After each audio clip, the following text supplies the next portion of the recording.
रोवत बतकिया रात भर हो, रोवत बतकिया रात भर हो। तोरे याद में भींजल चदरिया, तोरे याद में भींजल चदरिया। तू छोड़ के गइलू जान, सुख गइल मन के नगरिया। दिलवा के चोटिया गहिरबा, अखिया से बहे दरिया। रोवत बतकिया रात भर हो, तोरे याद में भींजल चदरिया। जे दिन तू हाथ छोड़लू, ओ दिन किस्मत टूट गइल। हंसी रहल जे चेहरा हमार, ओह दिन से रूठ गइल। अब ना चिरावे अंगना, ना लागे सावन हरियरिया। रोवत बतकिया रात भर हो, तोरे याद में भींजल चदरिया।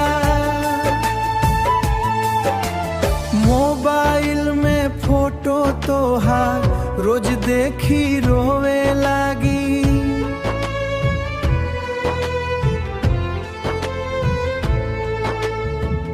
ऑनलाइन आवेलू जब तू, दिलावा फेर खोवे लागी। खुश बाड़ खोवेला में, खुश बाड़ू नया दुनिया में। हम जियत बानी मर मरिया। रोवत बा तकिया भर हो,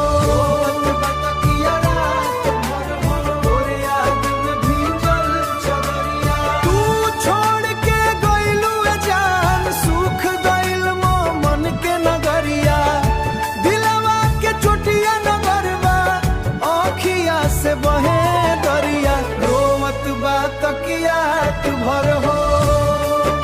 आई पूछे काहे चुप बाड़ा, काओ बताई दर्द पुरानो।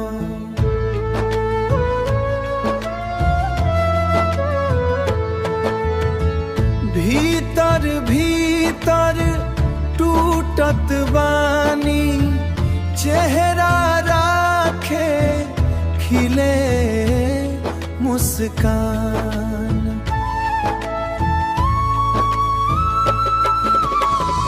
भगवानो न सुनले रजिया, टूट गइल हर असरिया।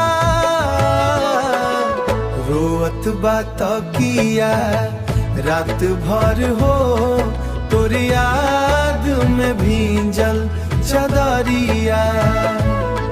तोरे याद में भींजल चदरिया।